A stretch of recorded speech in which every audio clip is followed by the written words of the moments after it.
warahmatullahi wabarakatuh. Selamat pagi anak-anakku semua.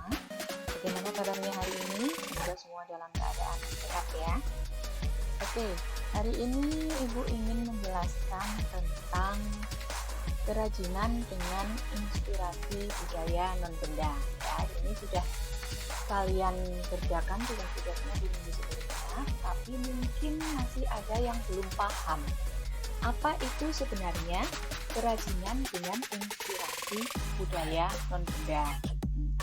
Kalau kerajinannya sendiri kalian tentu sudah paham ya. Kerajinan ini berarti sebuah karya yang diciptakan oleh seseorang dan biasanya karya tersebut dibuat dengan menggunakan daya cipta dan kreatif seseorang dengan yang pembuatannya itu secara manual, walaupun mungkin dengan alat bantu. Tetapi kalau yang namanya kerajinan ini biasanya yang dibuat satu persatu secara manual, bukan benda-benda yang dibuat secara massal atau pabrikan, gitu ya. Itu adalah kerajinan. Nah, kerajinan untuk kelas 10 semester 1 temanya atau inspirasinya itu adalah budaya non-benda. Ya, jadi budaya yang bukan benda. Apa sih sebenarnya budaya non-benda itu? Nanti akan kita pelajari lebih lanjut.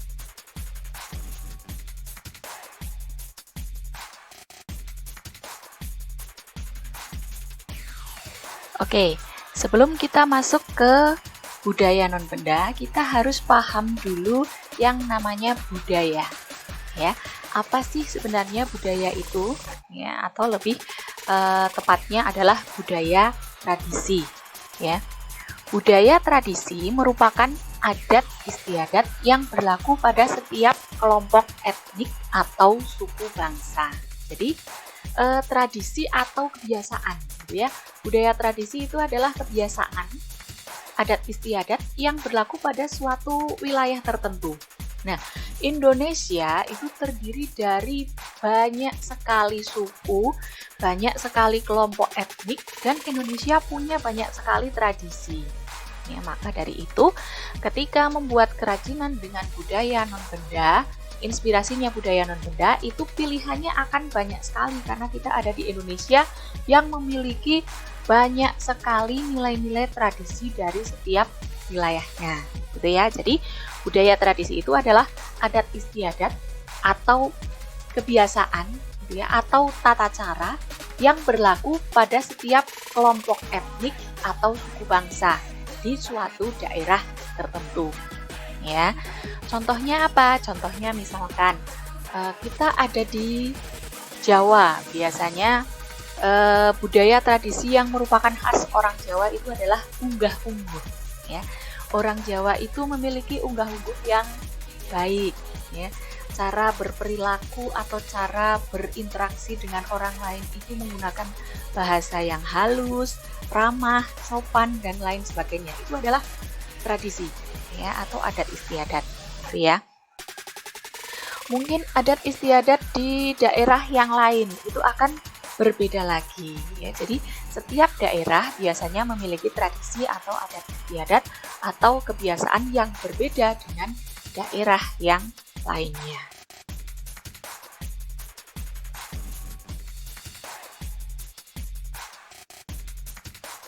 Nah, budaya tradisi itu dibedakan menjadi dua.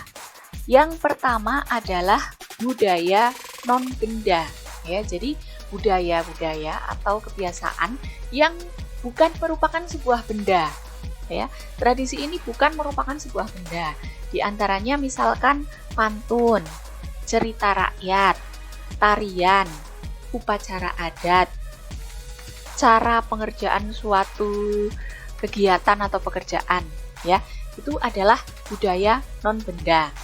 Misalkan cerita rakyat.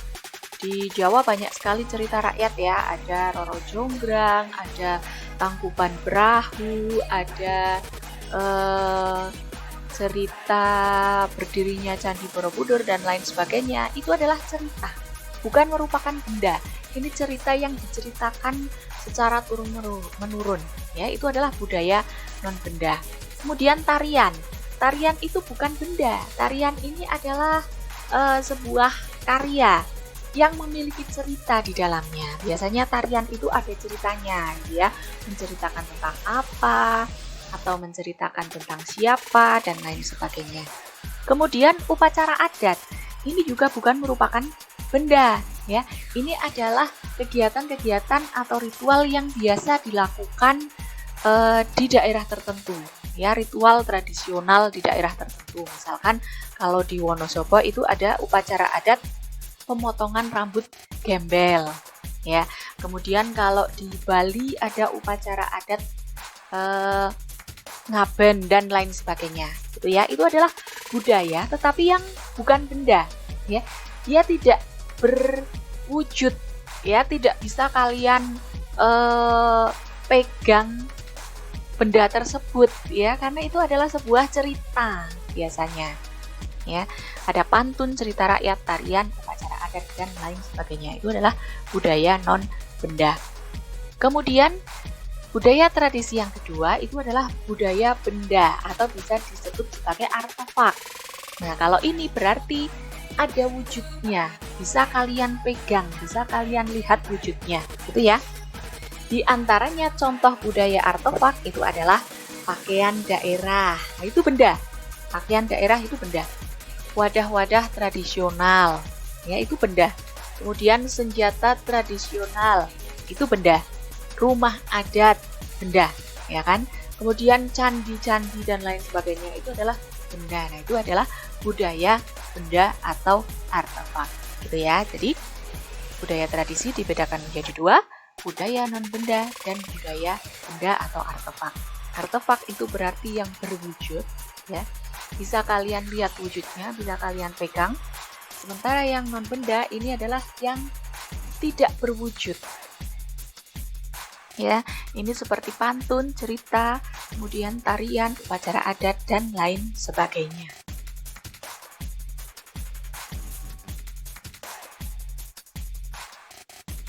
Oke. Ibu akan memberikan kalian beberapa contoh inspirasi kerajinan. Yang pertama adalah contoh kerajinan dengan inspirasi budaya, benda, atau artefak. Jadi yang inspirasinya adalah objek artefak, ya, benda yang berwujud. Yang pertama ini ada miniatur rumah adat. Ya, kemudian ini tempat sendok yang punya motif gambar rumah adat. Ini masuk dalam kategori artefak karena sumber inspirasinya itu adalah rumah adat yang merupakan sebuah objek benda tradisi, ya. Ini contoh yang pertama. Kemudian contoh yang kedua, ini adalah boneka yang menggunakan pakaian tradisional. Nah, ini juga contoh kerajinan dengan inspirasi budaya benda atau artefak karena sumber inspirasinya adalah pakaian adat yang merupakan sebuah benda tradisi. Jadi pakaian itu tradisi, ya. Pakaian itu adalah benda tradisi, mohon maaf. Pakaian itu adalah benda tradisi, maka masuk ke dalam kategori budaya benda atau artefak.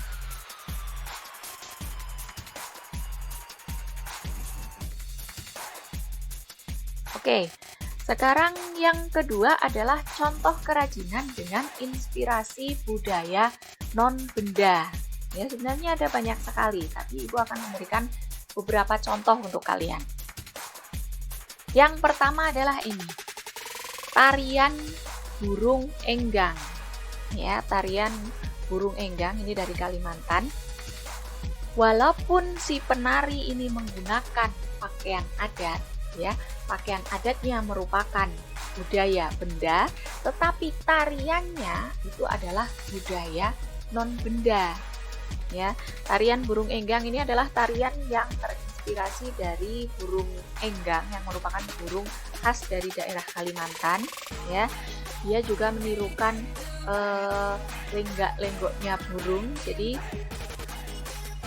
gerakan tariannya itu gerakan yang meniru dari gerakan burung enggang, ya, tetapi dengan yang dipercantik dan lain sebagainya. Nah, ini adalah inspirasi budaya non benda, tarian burung enggang, yang kemudian dibuat menjadi sebuah benda kerajinan.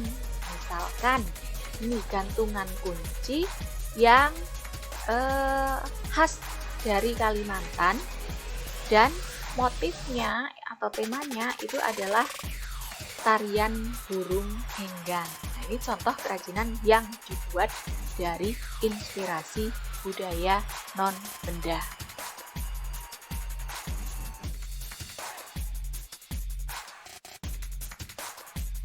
Nah, kemudian contoh yang lain lagi, misalkan ini kegiatan khas daerah membajak sawah, ya.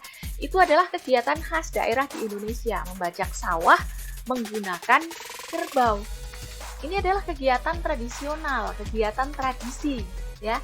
Jadi bukan bendanya, bukan kerbaunya yang menjadi inspirasi kita, tetapi kegiatannya membajak sawah menggunakan kerbau.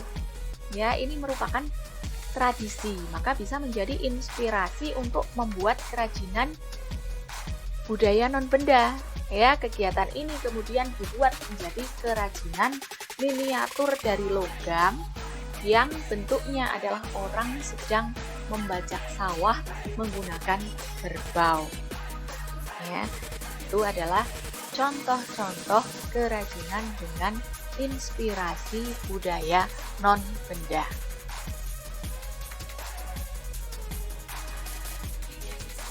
Oke, Ibu akan memberikan contoh lagi, ya, kerajinan dengan inspirasi budaya non-benda. Banyak sekali sebenarnya, ya. Kita punya banyak sekali tarian-tarian tradisional. Itu bisa menjadi inspirasi. Mungkin kalau di Bali itu adalah patung tari Bali, ya, penari yang sedang menarikan tari Bali. Kalau di Wonosobo mungkin kalian bisa membuat patung atau gantungan kunci penari Lengger, ya, penari yang sedang menarikan tarian Lengger. Itu adalah contoh inspirasi budaya non-benda, ya. Jadi bukan merujuk pada sosok penarinya sebagai objek benda, tetapi merujuk pada tariannya yang merupakan salah satu budaya tradisional Indonesia, ya. Jadi bukan penarinya tetapi pada tariannya. Kita fokusnya di situ. Oke, yang lain misalkan ini, ya. Kalau ini yang lebih modern, ya, ada pop-up book. Ya, jadi buku cerita tetapi yang memiliki gambar 3 dimensi. Jadi ketika dibuka itu gambarnya itu berwujud 3 dimensi, ya, rumahnya bisa berwujud rumah, kelihatan, bisa dipegang dan lain sebagainya, yang bukan hanya gambar saja. Itu pop-up book. Nah, pop-up book ini nanti bisa kita buat menggunakan inspirasi budaya non-benda yang ada di Indonesia, misalkan dari cerita rakyat, ya, media bercerita. Jadi ini nanti akan menjadi media bercerita cerita-cerita rakyat yang ada di Indonesia, ya. Bisa mengambil inspirasi cerita rakyat dari Jawa, dari Sumatera, Kalimantan, Papua, dan semua daerah di Indonesia itu pasti punya cerita rakyat yang legenda. Itu bisa dibuat sebagai inspirasi untuk membuat kerajinan dari budaya non-benda. Gitu ya. Itu adalah contoh-contoh kerajinan dari budaya non-benda. Kalian nanti bisa mencari ide kira-kira kerajinan apa yang bisa kalian buat, ya, karena di kerajinan ini nanti hasil akhirnya itu adalah berupa produk yang harus kalian buat, ya. Untuk semester 1 ini kerajinannya atau produknya itu adalah kerajinan yang berasal dari inspirasi budaya non-benda. Jadi seperti contohnya bisa ambil dari inspirasi puisi, cerita rakyat, tarian, tradisi, ya, dan lain sebagainya.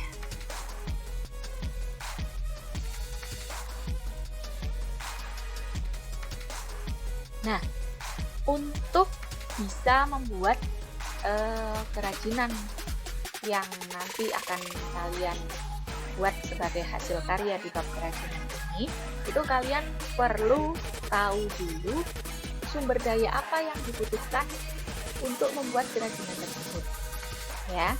Jadi sumber daya untuk pembuatan kerajinan, ya, ada 6 sumber daya pembuatan kerajinan atau nanti kedepannya akan kalian kenal dengan nama istilah sumber daya usaha.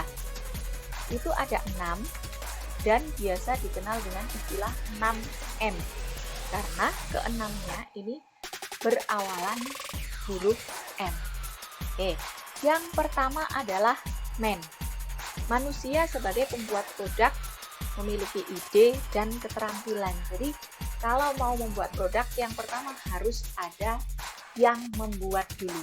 Manusia yang membuat dulu. Dia yang mencari ide, dia yang kemudian mencari bahan, dia yang kemudian membuat produknya. Jadi harus ada manusianya dulu kalau ingin membuat produk. Kemudian yang kedua adalah money, uang gitu ya, atau dideskripsikan di sini sebagai modal. Modal yang dibutuhkan untuk membuat sebuah produk. Karena tidak bisa dipungkiri, kalian ketika mau membuat sebuah produk apapun itu butuh modal. Ya, misalkan butuh bahan baku, harus beli butuh uang, gitu ya. Alat bantunya, misal di rumah belum ada, berarti harus beli, gitu kan? Kalaupun sudah ada, dulu juga beli kan, misalkan cutter, penggaris dan lain sebagainya. Tetap itu modal untuk pembuatan kerajinan, entah itu modal untuk pengadaan bahan baku, untuk pembelian alat dan lain sebagainya. Ya, itu adalah money. Kemudian kalau orangnya sudah ada, uangnya atau modalnya sudah ada, maka sumber daya berikutnya yang harus kita siapkan adalah material, bahan baku yang bisa digunakan untuk pembuatan produk. Ya, materialnya mau apa, gitu ya, sesuai tidak dengan produk yang akan kita buat. Ya, material yang ini bisa tidak kita temukan di lingkungan sekitar kita dan lain sebagainya. Ya, itu adalah material atau bahan baku. Nah, kalau materialnya sudah ada, yang keempat itu adalah mesin. Alat bantu apa yang kita butuhkan untuk pembuatan produk? Ya, bisa pakai gunting kah? Atau menggunakan cutter? Atau menggunakan gergaji? Ya, dan lain sebagainya. Itu adalah mesin. Alat bantu apa yang harus kita miliki untuk pembuatan produk tersebut? Oke, kalau keempatnya sudah ada, maka kita ke yang kelima, metode, langkah kerja atau cara pembuatan. Bagaimana cara pembuatannya?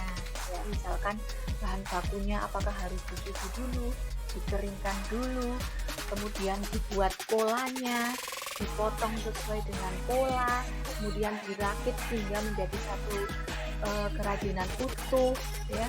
Setelah itu mungkin diwarnai dan lain sebagainya. Itu adalah langkah kerja, cara pembuatan atau metode. Nah, kalau kelima ini sudah dilakukan, maka bendanya itu sudah jadi, ya. Kerajinannya sudah jadi, maka langkah terakhir, sumber daya yang terakhir yang harus kita lakukan adalah market, ya, atau memasarkan produk tersebut. Karena kita tujuan akhir dari prakarya, dari membuat karya itu adalah berwirausaha. Jadi karya yang dibuat itu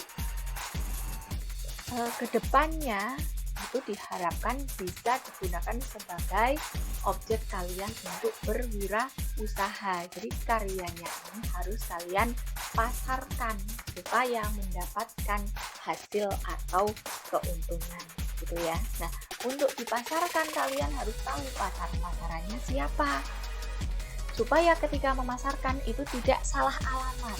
Misalkan kalian membuat sebuah kerajinan yang merupakan mainan anak-anak, jangan sampai nanti dipasarkannya ke ibu-ibu rumah tangga misalkan, atau ke ibu bekerja di kantor dan lain sebagainya. Pasar sasarannya ya berarti anak-anak. Misalkan kalau kalian sering lihat penjual-penjual mainan yang menjualnya di depan sekolah-sekolah dasar misalkan, itu adalah karena dia pasar sasarannya adalah anak-anak sekolah dasar. Jadi pasar sasaran itu harus tepat, ya.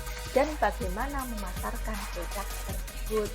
Apakah harus diiklankan? Apakah harus menggunakan suara-suara seperti kalau sekarang penjual makanan-makanan itu ya, ada suaranya, jadi tahu yang lewat itu penjual apa, apakah penjual donat, apakah penjual cilok, apakah penjual bakso, dan lain sebagainya ya.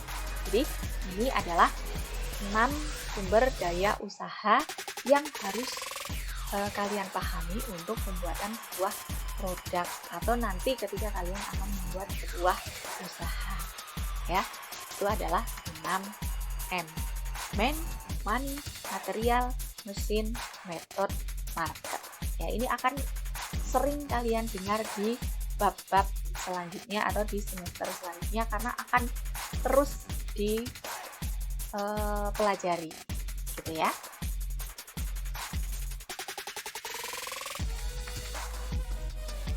Oke, demikian tadi materi tentang apa itu budaya non-benda ya.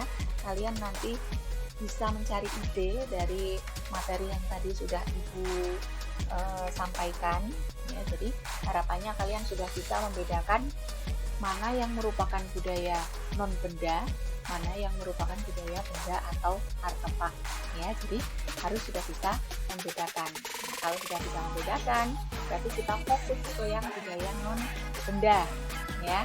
Kalian coba sudah mulai mencari ide atau inspirasi, kira-kira produk kerajinan apa yang akan kalian buat untuk memenuhi tugas di bab kerajinan semester 1 ini, yang temanya adalah kerajinan dari inspirasi budaya non-benda.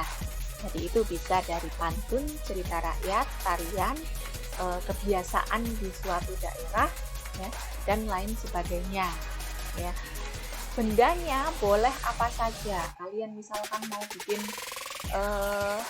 tokoh wayang, itu kan berasal dari budaya non-benda ya, itu berasal dari cerita rakyat, boleh. Mau membuat pop-up book yang isinya adalah sebuah cerita, itu boleh sekali. Mau membuat patung yang inspirasinya dari kebiasaan seperti tadi, membajak sawah menggunakan kerbau ya, atau mungkin kebiasaan menumbuk padi menggunakan lumbung dan lesung gitu misalkan ya, dan lain sebagainya, itu boleh. Buat ukiran boleh, membuat gantungan kunci boleh ya. Yang perlu diperhatikan adalah kerajinan ini utamanya adalah pada ketelitian dalam pembuatan produk ya. Kerajinan ini bisa dikategorikan kalau biasanya di lomba-lomba ini adalah kriya. Berarti produknya itu adalah produk-produk yang memiliki detail yang halus ya. Jadi kalian pembuatan kerajinannya itu silakan membuat yang bagus ya, yang memiliki nilai estetis ya. Karena yang namanya kerajinan itu harus memenuhi 2 syarat. Yang pertama memiliki nilai estetis, yang kedua adalah memiliki nilai fungsi sesuai dengan tujuan pembuatannya gitu ya. Kalau misalkan sebagai hiasan berarti nilai estetisnya harus tinggi karena dia adalah pajangan, penghias, penambah keindahan gitu ya, berarti nilai estetisnya tinggi. Kalau misalkan dia sebagai benda pakai, satu estetisnya harus bagus ya, atau memiliki nilai keindahan yang bagus. Yang kedua harus bisa digunakan sebagaimana fungsinya. Kalau kalian buat kotak pensil ya harus bisa digunakan untuk menyimpan pensil, pulpen, dan lain sebagainya. Kalau kalian membuat sepatu ya harus bisa digunakan selayaknya sepatu dan lain sebagainya gitu ya.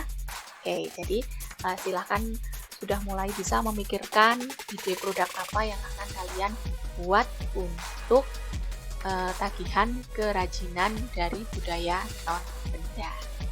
Oke, demikian yang bisa Ibu sampaikan.